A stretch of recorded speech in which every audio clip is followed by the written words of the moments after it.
안녕하십니까. 고정근의 속속 경제 고정근입니다. 어제는 이제 2022 년의 글로벌 경제 동향의 변화에 대해서 살펴봤습니다.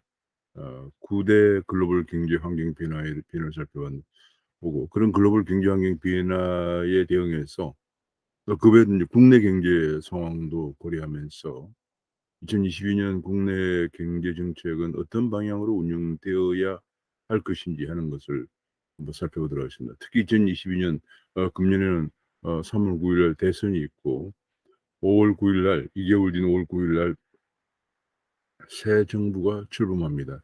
이 새 정부 출범에 맞추어서 우리 경제는 어떤 방향으로 문제의 정책을 운영해야 할 것인지를 살펴보는 것이 매우 중요하다고 생각합니다.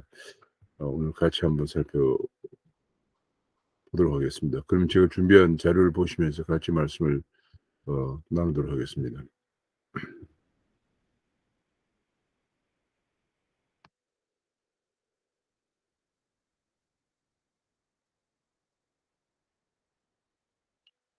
일단 새 정부 경제정책 운영 방향은 희망과 꿈이 있는 선진 대한민국 건설이다. 이런 데 목표를 어 두는 것이 좋다고 생각을 합니다. 지금 국민들이 문재인 정부 4년 반 동안 경제 토대가 완전히 붕괴되면 정책이 실패하면서 경제 토대가 완전히 붕괴되고 게다가 코로나까지 겹치면서 국민들의 삶의 터전이 정말 많이 붕괴되고 있습니다. 그 생태계가 붕괴되고 있다고 해도 과언이 아닐 정도로 붕괴되고 있기 때문에 이 좌절을 딛고 희망과 꿈이 있는 선진 대한민국을 어떻게 건설할 것인가는 새 정부의 경제 정책이 나와야 한다고 생각을 합니다. 그러면 제가 이제 크게 네 가지를 나눠 봐요. 하나는 이제 코로나 조기 종식 문제입니다. 이 코로나가 조기 종식이 되는 것이 굉장히 중요하고요. 두 번째는 이제 위기 예방. 코로나 과정에서 너무 많은 돈들을 풀고 또 가계부채가 증가하고 하면서 여러 가지로 좀 위기 예방이 굉장히 중요하고 위기가 와서는 안 됩니다. 그다음에 인제 경제 비상재건 계획. 어 문정부 4년 반, 문정부 5년 동안에 전부 다 합하면 문정부가 5 년이 되겠죠. 5년 동안에 붕괴되고 있는 경제, 게다가 코로나까지 겹치면서 붕괴되고 있는 경제를 어떻게 재건할 것인지 비상재건 계획이 필요한 상황입니다. 그러한 비상재건 계획을 토대로 해서 이제 흔들리지 않는 선진국 토대를 조성하는 것이 굉장히 중요하다 하는 것을 새 정부의 경제정책 운영 방향 4대 큰 방향으로 저는 생각을 해 보았습니다. 지금 문정부의 경제 불황을 보면은 경기 동행지수 순환 변동치를 가지고 보면은 본래 이 정도 선이 정상입니다. 경제가 정상적으로 운영되어 왔습니다. 우리나라가 위기 때를 2009 년도 글로벌 금융 위기 때죠. 그전에 인제 요 전에 1997 년도에 있었던 동아시아 외환 위기가 있었고요. 원래 이 정도 위기 때 이 정도 떨어집니다. 97 정도로. 근데 사실은 문정부가 2017년 5월 달에 출범하면서 5월 달을 정점으로 해서 떨어지기 시작해서 이 정도 이미 벌써 떨어졌고요. 아마도 코로나로 인해서 경기가 타격을 받으면서 거의 이 정도로 저는 요것을 '문재인 불황이다.' 이렇게 생각을 했습니다. 왜냐하면 정책의 실패 때문에 온 것이기 때문에. 그다음에 '대불황이 이미 전개되고 있다.' 이렇게 생각을 합니다. 사실 요게 정확하게 볼 수 없는 것이 경기 종합지수 편제 방식을 이 무렵에 통계청장을 경질해서 바꿔 버렸습니다. 그래서 이 사실상 일관된 비교가 상당히 어려운 그런 상황 안타깝게도 되어 버렸습니다. 그러나 제 생각으로는 이미 뭐 이 정도로 추락한 경제가 코로나 때문에 더욱 대불황 거의 글로벌 금융 위기 수준까지 추락했을 것으로 저는 생각을 하고 있습니다. 그래서 가장 중요한 것이 코로나를 조기 종식하는 게 시급한데요. 일단 코로나 조기 종식을 위해서는 지금 이 코로나가 문제가 이렇습니다. 여기 그림을 제가 잠깐만 하나 간단하게 그려 봤는데 코로나가 지속이 되면 될수록 경제 회복은 안 되겠죠. 왜냐하면 코로나가 지속이 되면 될수록 거리 두기를 강하게 할 수밖에 없습니다. 어 거리두기가 약하면은 또 코로나가 더 지속이 되겠죠. 또 거리두기를 강하게 하면 할수록 코로나는 다소 줄어들겠지만은, 그러면 또 거리두기에 따른 재정 지출이 또 크게 증가하게 됩니다. 재정 지출이 크게 증가하고요. 그래서 문제는 이 코로나 지속과 경기 회복이 트레이드업 상반관계에 있다는 것이 가장 큰 문제입니다. 지금 이게 그래서 지금 문제도 재정도, 이것이 재정도 계속 어 코로나의 거리두기를 강하게 해서 경기를 회복시키려고 그러면은 또 재정도 많이 소요가 되죠. 왜냐하면 자영업자를 손실 보상을 해 줘야 하니까. 근데 재정도 한계가 있거든요. 그래서 이런 문제가 있습니다. 이것이 굉장히 어렵기 때문에, 어려운 상황이기 때문에, 이거 뭐 균형점이 도출될 물론 경제학적으로는 항상 이렇게 이런 트레이드 관계에 있으면은 균형점을 도출하기도 합니다마는, 그러나 이것은 균형점 문제를 떠나서 굉장히 어려운 정책적 선택의 결단의 문제가 되겠습니다. 코로나를 빨리 종식시키는 것이 경기 회복을 하는 중요한 측정입니다. 뭐 최근에 일부에서 인제 그래서 가장 중요한 것이 현재 백신 접종, 그다음에 먹는 치료제가 뭐 조만간에 곧 나온다고 합니다. 가장 또 이게 너무 이제 코로나가 2 년이나 계속되면서 병상 확보와 의료진 확보가 좀 문제입니다. 지금 뭐 중증 환자 병상이 부족해서 재택 치료를 해야 하는 그런 상황까지 가고 있고요. 사실 재택 치료자들의 관리가 제대로 안 되고 있고, 심지어는 뭐 재택 치료 중에 사망을 하거나, 또 병세가 심해져서 병원으로 가는 도중에 사망하는 그런 사태도 발생을 하고 있는 그런 상황입니다. 심지어는 뭐 중증 환자를 이송할 앰뷸런스 확보도 지금 안 된다, 이런 상황이니까 지금 거의 의료 체계가 지금 붕괴 직전에 가 있는 그런 상황이라고 해도 과언이 아니겠습니다. 이 부분이 가장 지금 우리가 굉장히 2 년이 코로나가 2 년이 넘으면서 굉장히 한계 상황에 직면하고 있습니다. 그래서 빨리 이런 부분이 코로나가 종식이 되지 않으면은 백신 접종이나 먹는 치료제 확보를 통해서 어 코로나를 예 빨리 약화시키는 것이 경기 회복에 중요하고, 그것 때문에 경기 회복에 중요하고, 지금 국민들의 삶의 터전이 붕괴되고 있기 때문에 이 부분이 가장 중요한데, 지금 뭐 오늘 뉴스를 보면은 미국에서 드디어 하루 확진자도 100만 명을 돌파했다고 합니다.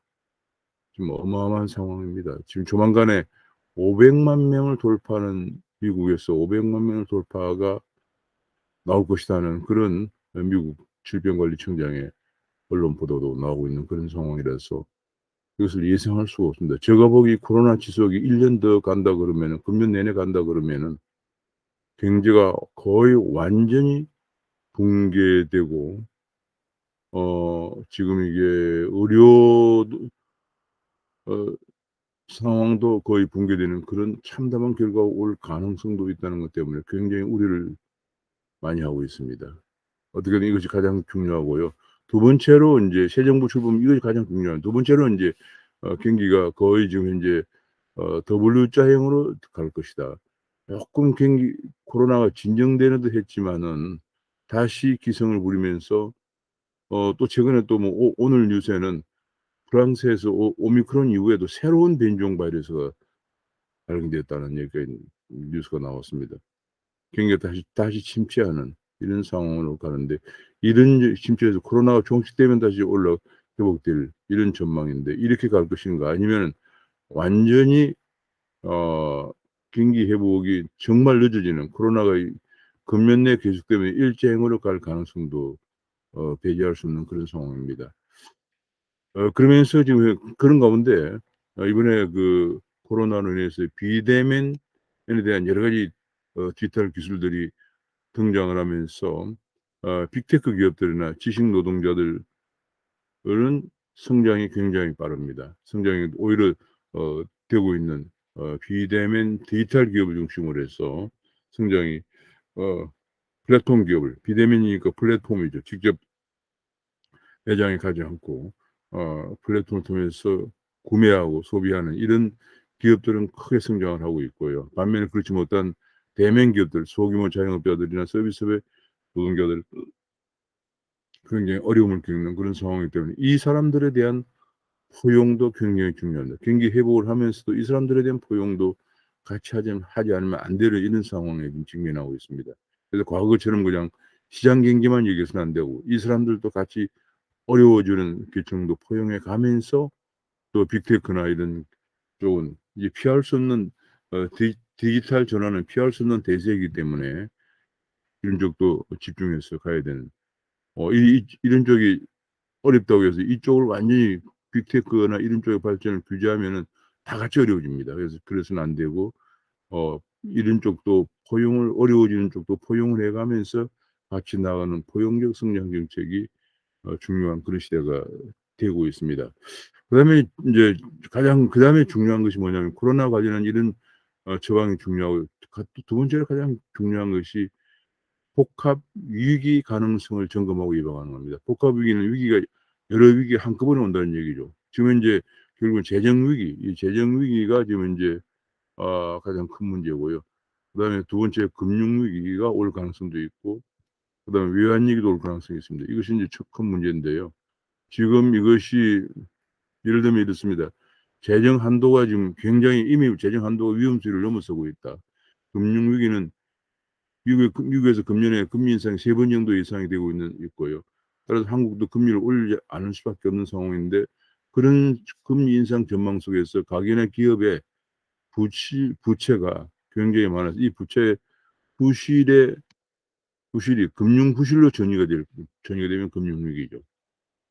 그렇게 되지 않도록 어 점검하고 대응하는 게 가장 중요하고요. 외환 위기, 미국의 금리 인상 속에서 외화 유동성이 충분한지 미국의 금리 인상되면 달러가 강세가 되면서 물론 우리도 그래서 금리를 올리지 않을 수 없습니다만 달러 강세가 되면서 외화 유출이 되지 않을 것인가 하는 그런 문제에 대해서. 그리고 한 가지 우리가 또 주목되는 것은 최근 들어서 원화가 위안화와 굉장히 연동되는 동조화를 보이고 있는데 중국은 지금 우리나라는 자본이 자유화되어 있지만 중국은 자본이 통제가 되어 있습니다. 자본 통제가 돼 있어 중국 내에서 금리를 낮추고 있습니다. 우리는 자본이 자유화돼 있기 때문에 미국의 금리 정책과 같이 갈 수밖에 없는 상황인데 중국의 위안화는 오히려 중국의 금리를 낮추면서 위안화 약세를 보이고 있는 그런 상황이기 때문에 한국의 원화가 어느 방향으로 갈 것인가 하는 것도 굉장히 주목이 되고 있고요. 그런 가운데서 외환 위기가 발생하지 않도록 외화 유동성을 점검하는 일이 굉장히 중요합니다. 지금 현재 재정을 보면은 우리나라 금년에 이미 벌써 이건 예산상으로 벌써 국가 채무가 1,000조를 돌파하고 있습니다. 이 1,000조를 돌파하고 있고요. 관리 재정 수지도 지금 4.4%를 돌파를 했습니다. 1,000조가 GDP 대비 50%를 넘어서고 있는 그런 상황입니다. 지금 이것이 보면은 이미 벌써 국가 채무도 이것이 국가 채무 마지노가 본래 이것이 여기 국가 채무 마지노선인데요. 어 이것이 지금 마이너스 40%를 이미 돌파하고 있습니다. 이미 돌파해서 금년에 50%가 되고 있고요. 이것이 더 올라갈 가능성이 있습니다. 추경을 편성하니까. 게다가 국가 부채 비율은 지금 기준의 국가 채무보다 넓은 의미의 국가 부채죠. 뭐 공공기관 부채라든지 혹은 공무원 군인연금 충당금을 다 포함한 국가 부채는 넓은 의미인데 이것도 유로존에서는 유로존 수렴 조건이 60%입니다. 유로존이 지금 그림 60%. 왜냐하면 유로존에서는 이것을 지금 이것이 그 EU 국가 중에서 유럽 연합의 유로 국가에 포함 참여할 수 있는 기준이 GDP 대비 60% 미만이라야 됩니다. 게다가 미국은 지금 현재 국가 부채 비율을 예산 통제법이라는 걸 만들어서 100%를 넘어서면은 상하 양원의 인준을 받아야 정부 지출이 되도록 하고 있습니다. 2011년에 이것이 100%에 가까워지면서 그때 이런 법안이 만들어졌는데 따라서 국제적으로 국가 부채 비율이 60%와 100%라는 두 가지 기준이 이것이 유럽 연합 수렴 조건, 유럽 연합에 유로에 가입하기 위해서는 몇 가지 조건이 있는데 그것이 인제 예컨대 국가 부채 비율이 GDP 60% 미만이라야 된다. 그다음에 재정 수지가 3% -3%보다 적어야 된다든지 뭐 이런 몇 가지 조건이 있습니다. 그것을 우리가 수렴 조건이라고 그러는데 유로존 수렴 조건에 의하면 40%고 미국의 국가 부채 예산 통제법에 의하면 100%인데 이미 벌써 우리는 100%를 훨씬 넘었었습니다. 이건 정부가 발표하고 있는 데이터가 아니고 제가 정부는 우리나라는 국가 채무만 발표하고 채무를 발표하기 때문에 저는 글로벌하게 통용되고 있고 IMF 재정 통계 매뉴얼을 준용해서 제가 한번 따라서 한번 추정을 해본 것이 이미 100%를 훨씬 넘었었습니다. 자, 이런 속에서 지금 관리 재정 수지가 우리는 작년에 마이너스 6%를 넘었었고요. 근데 이번에는 이제 금리는 마이너스 한 4% 정도로 개선되리라고 예상을 하고 있는 이미 추경을 벌써 추경을 30조를 편성한다고 합니다.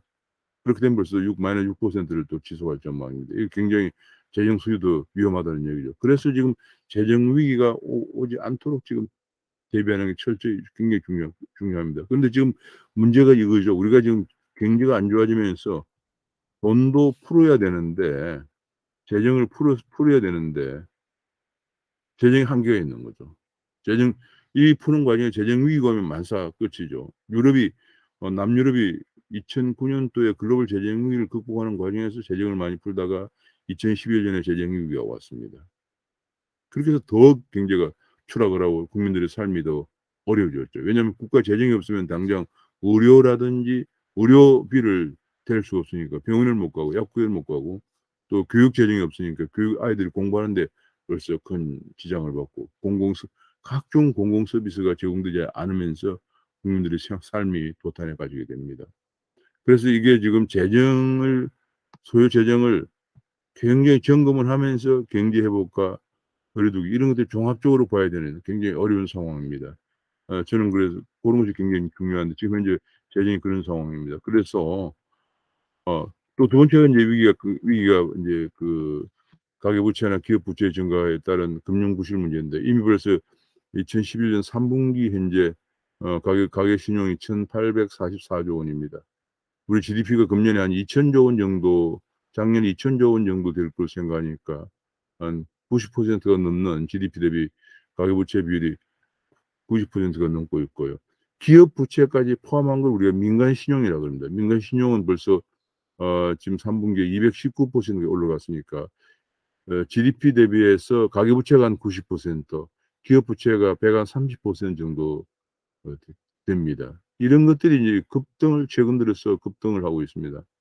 급등을 하면서 지금 이것이 부실화되면은 금융 부실로 전이가 되면서 금융 위기가 오는데 굉장히 다 위기 경고등이 켜지고 있습니다. 국내외적으로 이거는 BIS에서 한국의 신용 갭이라고 그래요. 신용 갭이 뭐냐면 정상적인 추세에 비해서 많이 증가하는 거. 근데 작년부터 급등을 하기 시작하고 있다는 BIS 경고가 나오고 있습니다. 한국은행에서도 금융 취약성 지수라는 걸 만들고 있는데 그 취약성 지수가 지금 올라가고 있다. 아직 글로벌 금융위기 수준까지는 아니지만 올라가고 있다는 걸 주목을 하고 있습니다. 이것이 더 올라가면 바로 금융위기입니다. 자, 이런 것들이 지금 우리가 굉장히 대비를 해야 되고요. 지금 게다가 또 미국에서 금리를 올리는데 문제는 과거 역사를 보면은 미국 금리 올린 다음에 97년 동아시아 위기가 왔고요. 미국 금리 올린 다음에 2008년 위기가 왔습니다. 금리 항상 낮았다가 올리고 낮았다가 올리는데 이 금리가 낮아질 때는 저금리로 인해서 미국의 돈들이 신흥시장국 금리가 높은 신흥시장국 상대적으로 높은 신흥시장으로 흘러 들어갑니다. 그래서 뭐 신흥시장 돈을 빌려 가지고 공장도 세우고 여러 가지 하다가 미국에서 금리를 올리기 시작하면 그 돈들이 빠져나가면서 이미 쓴 돈들이 돼 가지고 외화 유동성이 부족하면서 신흥시장국의 위기가 옵니다. 여기도 금리 하락기를 지나서 금리를 올리자 다시 위기가 온 거죠. 근데 지금은 이제 2008년 미국발 글로벌 금리가 오면서 제로 금리 수준을 유지하다가 지난번에 코로나 오기 전에 좀 경기 회복되면서 금리를 올리다가 코로나 때문에 다시 제로 금리를 갔는데 금년부터 금리를 올리기 시작을 하면은 다시 이런 위기가 올 가능성이 큽니다. 게다가 우리나라는 위기의 방파제 역할을 하는 한미통합수합이 작년 말에 종료가 되었습니다. 정말 한미통합수합이 종료가 되는 게 굉장히 중요한 문제인데요.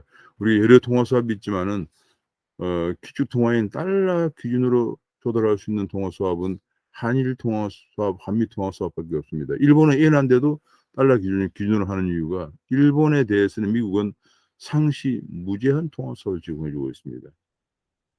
그래서 우리가 한일 통화 수합도 달러 기준인데 문제는 지금 한일 통화 수합은 뭐 한일 관계가 악화돼서 얘기도 할 수 없는 상황까지 가 있고요. 한미 통화 수합도 드디어 여러 가지 아마 제가 생각한데 최근에 악화된 한미 관계를 반영하고 있지 않나 싶은데 일단 한미 통화 수합이 작년 말에 종료가 되면서 지금 우리가 미국 종료가 되는데 미국 금리 인상기를 앞두고 종료가 되었다는 것이 굉장히 위험한 상황입니다.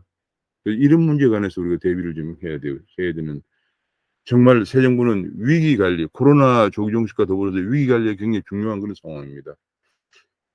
그다음에 인제 위기 관리를 먼저 하고 위기가 오면 그냥 만사가 전부 그냥 위기를 극복하는 데 써야 되기 때문에 위기 관리를 철저히 하면서 두 번째 중요한 것이 국가 비상 경제 비상 재건 계획을 세워야 돼요. 지금 제가 보기에는 아까 앞에 그림에서 보여줬습니다마는 지금 우리 경제가 지금 상황이 이런 정도입니다. 그러니까 대불황까지 가 있다는 얘기죠. 글로벌 금융위기 수준에 가 있는 상황입니다. 글로벌 금융위기도 우리가 많은 대책을 금융, 통화, 재정 여러 면에서 내놓았습니다. 우리도 지금 그런 상황이고요. 이거는 제가 보기에 마치 미국에서는 과거에 대공황 이후에 여러 가지 종합 대책을 내세웠고 우리도 글로벌 금융위기 때도 그랬던 것처럼 각종 지금 현재 전방위적으로 이 국가 비상 재건 계획을 내세워야 한다. 그런 얘기인데 지금 제가 보기에는 문재인 정부로 인한 불황 이런 저는 이걸 문재인 불황이라고 명명을 했습니다. 이걸. 왜냐하면 문재인 정부 들어서 도저히 선진국은 지금 경기가 호황일 때 우리는 불황을 이뤘으니까 거의 코로나 오기 전까지 2018년, 19년 그래 18년, 19년은 선진국은 호황이었습니다. 초호황이었습니다. 특히 미국과 일본은 전후 최장 호황을 기록하고 있었는데 우리만 추락했었죠. 게다가 코로나 겹치면서 대불황이 왔습니다. 그래서 완전히 서민 생태계가 지금 붕괴되었다 이렇게 볼 수 있는데요.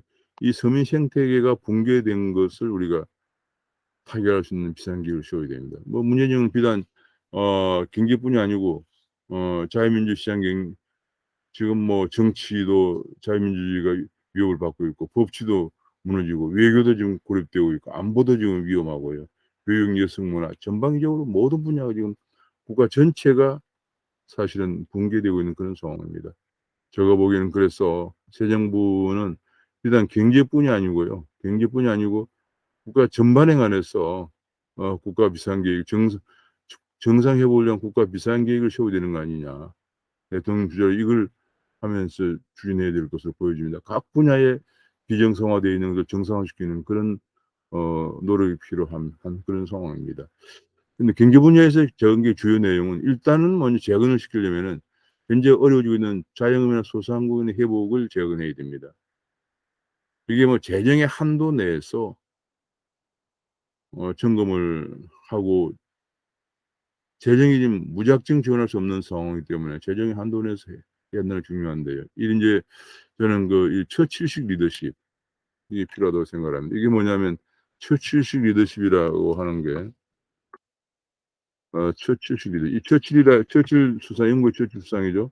2차 대전 때 전쟁을 승리를 이끈 수상인데 사실은 2차 대전 때 독일의 무자비한 공습으로 인해서 런던이 초토화되어 갈 때 그 많은 런던의 영국 국민들은 이 독일에 타입 항복하자는 얘기죠.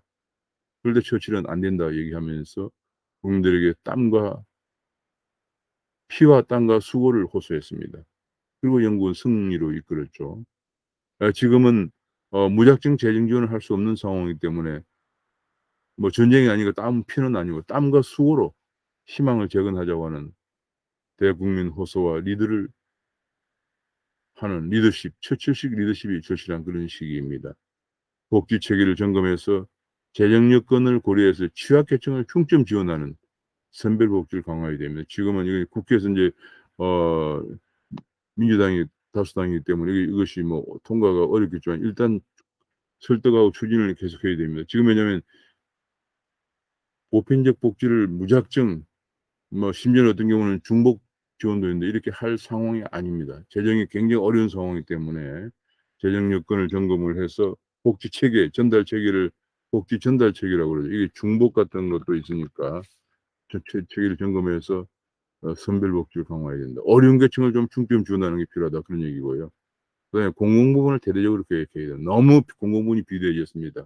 문정부 출마할 때 공공 부문에 81만 명을 늘리겠다고 하면서 공무원 17만 명, 그다음에 공공기관에 57만 명을 87만 명, 오히려 54만 명을 늘렸어. 81만 1만 명을 늘리겠다고 하면서 큰 정부를 하면 지금 큰 재정이 남용이 되고 있는 문제가 있습니다. 작고 강한 디지털 정부로 가야 되고요. 공공기관 계획을 통해서 효율화하고 부채를 감춰야 됩니다. 이 공공기관 부채도 결국은 국민이 갚아야 됩니다 지금. 약 한 600조에 달하고 있습니다. 어마어마한 돈입니다. 국가 채무 또는 국가 부채 외에도 어마어마한 부채를 갖고 있습니다. 그리고 부동산이 정상화로 국민들에게 희망과 꿈을 줘야 됩니다. 국민들이 내 집 마련의 희망과 꿈을 줘야 됩니다. 부동산 시장이 문재인 정부 완전히 붕괴되었습니다. 대통령 본인도 죽비를 맞겠다고 할 정도로 실패를 인정을 했습니다. 주택 공급을 늘리고 세제를 개편해서 이분을 정상화하는 것이 국가 비상적응 계획에 들어가야 한다고 생각을 합니다. 그다음에 인제 그렇게 하고 나면은 그걸 토대로 해서 흔들리지 않는 선진국 토대를 조성해야 됩니다. 제가 357 전략이라고 했는데 이걸 뭐냐면 3% 성장, $50,000 소득 7대 선진국으로 가야 한다 이 얘기입니다. 이 $50,000 소득으로 가는 이유가 뭐냐면은 지금 선진국의 기준이 대체로 한 $40,000 선 위입니다. 가장 많은 나라가 인제 뭐 룩셈부르크 같은 나라 한 $100,000가 넘죠. 스위스도 거의 한 $8,000,000, 9만 되고 일본이 한 $40,000 정도. $40,000가 넘은 나라들은 대체로 특징이 안정적입니다. 흔들리지가 않습니다. 국민들이 어느 정도 어느 정도 부유하기 때문에 남이 나보다 좀 더 잘 살아도 그냥 불평을 크게 하지 않고 남들이 뭐 예를 들어서 카리브해에 요트를 타고 갈 때 나는 로키 산맥에 캠핑 간다 이런 거거든요. 크게 뭐 거기에 사이드에 불만을 하지 않습니다. 그것이 대체로 $40,000 인데 그 밑에가 한 $30,000 돼. 한국이 지금 금리는 한 33,000 되죠. $30,000 대가 스페인, 한국 뭐 이런 나라들인데 굉장히 흔들리는 나라들입니다. 잘 사는 사람에 대한 질시도 있고 또 어려워지는 계층도 있고 그러면서 혼란이 가속화되는 때입니다. 그러니까 우리가 빨리 지금 기준으로 한 $40,000 정도 올라가면은 어느 정도 안정된 나라에 진입을 하게 됩니다.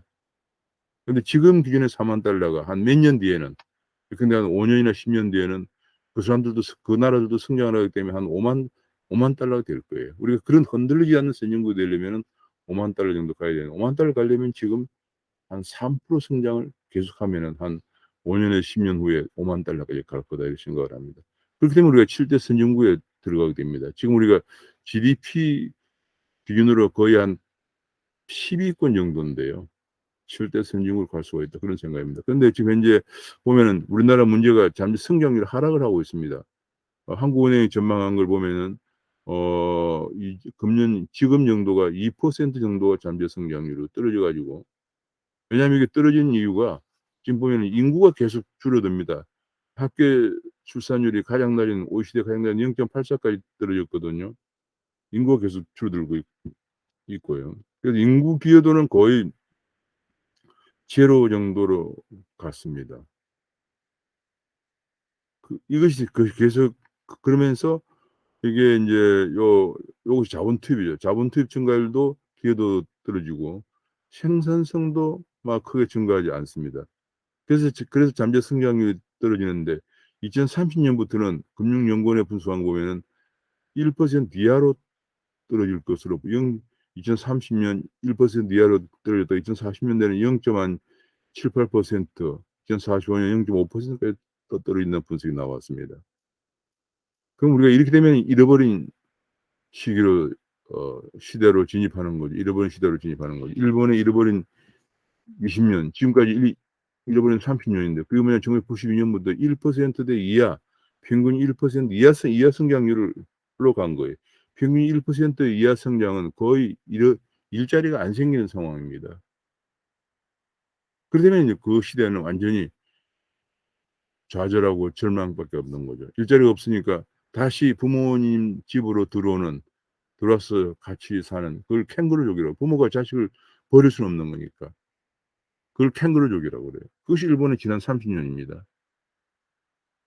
그러니까 우리가 곧 조만간 2030 년이면 벌써 인제 2022 년이니까 8 년밖에 안 남았는데 8 년 뒤에는 그런 시대로 간다는 얘기인데 그러면 안 되겠죠. 이걸 2.0을 3%에 올려야 한다는 얘기예요. 올리면 지금 인구도 줄어드는 저출산 대책도 해야 되지만 상당히 쉽지 않고요. 그러나 대책은 해야겠죠. 그렇지만은 중요한 게 하나가 지금 투자 증가율을 올리고 생산성 증가율을 올리는 거예요. 결국은 경제 성장률은 생산성 증가율과 투자 증가율과 노동 투입인데 이것을 올리는 것이 중요합니다. 생산 증가율을 올리면 혁신을 해야 되고요. 투자 증가율을 올리면 기업 투자 환경을 개선해야 되겠죠. 이런 것을 통해서 지금 무작정 반기업 친노동 이런 친노조 뭐 이런 거 할 때가 아니에요. 그러면 결국 우리가 몇 년 뒤에 바로 그리고 7-8 년 뒤에 잃어버린 20년 시대에 잃어버린 20년 시대에 일본식 시대에 들어간다는 얘기예요. 빨리 그러기 전에 이걸 3%로 올려서 일자리도 창출하고 1 인당 소득 50,000 달러의 안정된 시대로 가야 되는 그 관건이 바로 인제 금년부터 시작이 됩니다. 이걸 반등시킬 것인가 아닌가. 그 투자를 증대시키고 혁신을 생산성을 어 제고하는 그 저는 이걸 갖다가 투자 혁신 성장 정책이라고 명명을 했습니다. 과거에 우리가 문정부가 했던 소득 주도 성장 정책에 대응해서 투자 혁신 성장 정책을 가야 한다. 문재인 정부의 소득 주도 성장 때문에 우리 경기가 완전히 붕괴되어 있죠. 이제 그걸 다시 회복시키는 투자 혁신 성장 정책으로 가야 한다 하는 생각을 말씀드리고 싶습니다. 그러면 어떻게 해야 될까? 첫 번째로는 대대적으로 기업 투자를 증가시키기 위해서 대대적인 어 민간 부문의 활성화로 대대적인 고용 창출을 유도해야 됩니다. 반기업법을 대대적으로 획파해야 됩니다. 물론 국회에 그 한계가 있겠지만은 왜냐하면 민주당이 다수 국회고 2 년 정도는 더 어려움이 있겠지만은 반기 민주당 정부 문재인 정부가 통과시킨 반기업법을 대대적으로 획파해야 되고요. 규제를 완전 획파해서 네거티브 시스템을 전면 개편해야 되고 노동 계획을 해서 강성 정치 노조를 개혁하고 최저임금이나 주 52시간 근로시간도 탄력 적용을 해야 합니다.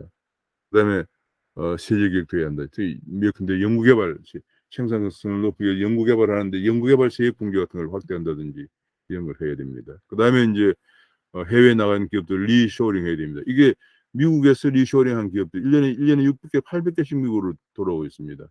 우리는 거의 전무하다시피 가고 있습니다. 이런 분들 현재 우리가 중국에 한 28,000 개 기업이 나가 있는데 중국이 계속적으로 규제를 하고 있기 때문에 그러고 중국이 지금 인제 시진핑의 그 정부가 더 국가주의 색채를 중국 특색 사회주의를 강화하고 있기 때문에 우리 기업들이 굉장히 어려움에 직면하고 있습니다. 약 82%가 중국 정부로 차별받고 있다고 하는데도 한국으로 돌아온다는 기업은 13% 밖에 안 되는 걸로 조사가 되었습니다, 최근에. 주로 인제 베트남이나 인도를 가는데 점점 이 코로나 때문에 글로벌 공급망이 붕괴됩니다.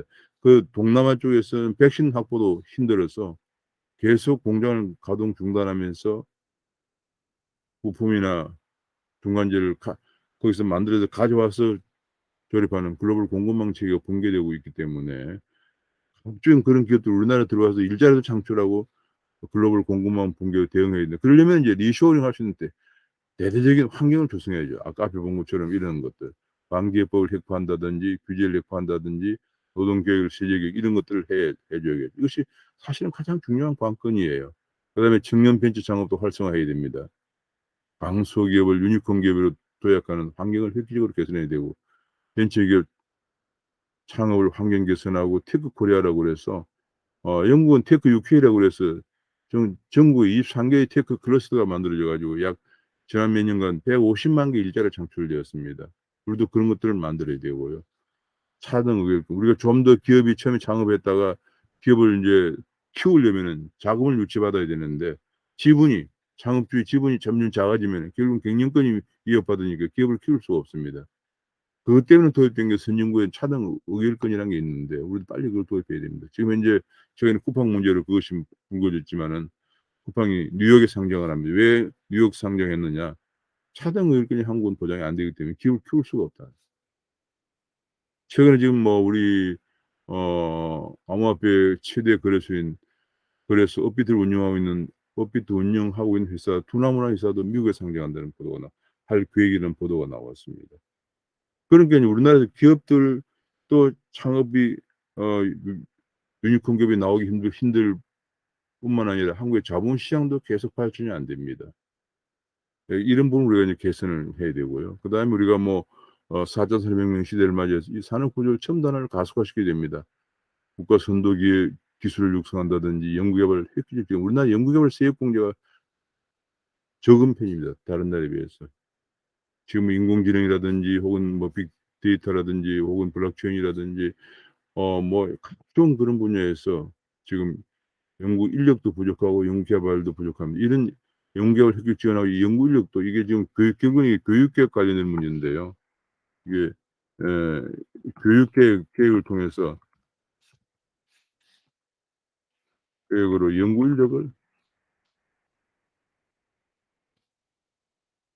인력을 양성해야 됩니다. 이게 왜냐하면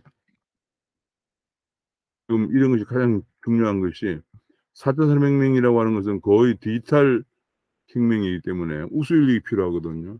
근데 이런 교육 계획이 안 되면 이것이 안 되겠죠. 이런 것들을 이렇게 해야 되고요.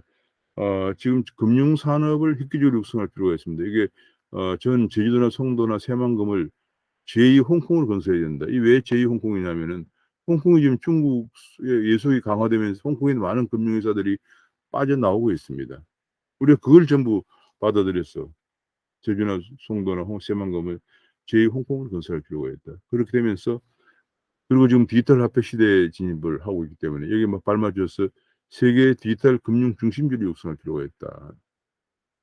그다음에 인제 그래서 엄청나게 많은 양질의 일자리를 만들어 내고요. 지금 관광 한국 지금 한국은 관광객이 1,000,000명 정도밖에 안 되는데 2020년 21 년에 그 코로나 때문에 위축된 거 빼고 대체로 그 정도인데 일본은 3,000,000 명을 넘어섰습니다. 우리가 그런 걸 빨리 조기 달성하고 글로벌 마이스 미팅 같은 거 국제 회의 같은 거 중심지를 육성할 필요 이것이 그건 전부 고부가치 산업입니다. 그다음에 인제 뭐 에너지 정책 지금 너무 과도한 탈원전, 신재생 에너지 중심의 정책을 정상화하고 통상 정책도 적극적으로 해서 중국을 극복하고 미국과 연대하는 해서 미중 쟁패 혹은 탈세계화 시대를 대응해야 되고요. 해외 자원 개발 지금 뭐 적폐를 몰아서 마구 팔아 버렸는데 지금 이제 핵심 자원 확보, 기술 전쟁, 자원 전쟁 시대에 대응해서 우리가 해외 자원 개발도 가속화시켜야 되고 저출산 문제 아까 앞에서 본 것처럼 저출산 문제를 대응하는 일이 굉장히 중요하고요. 그러기 위해서는 일가정 양립 기반 강화하는 게 필요하다. 이런 것들을 인제 종합적으로 하면 우리가 흔들리지 않는 선yung 토대를 만들어야 된다. 이것이 굉장히 중요한 상황입니다. 크게 보면 그래서 네 가지입니다. 하나는 제가 앞에서 본 것처럼 새 정부 해야 할 일은 일단은 먼저 코로나를 조정시하는 데 역점을 둬야 되고요. 두 번째는 위기 예방. 이 복합 위기가 올 가능성이 있기 때문에 복합 위기 예방에 이게 복합 위기 예방. 그다음에 경제 비상 재건 계획을 세워야 되고 그다음에 그런 걸 토대로 해서 흔들리지 않는 선용 토대를 만들어 나가는 것. 이 새 정부 할 일이 굉장히 많습니다. 이런 일을 추진해야 한다고 생각을 합니다. 오늘 여기까지 말씀드리겠습니다. 감사합니다.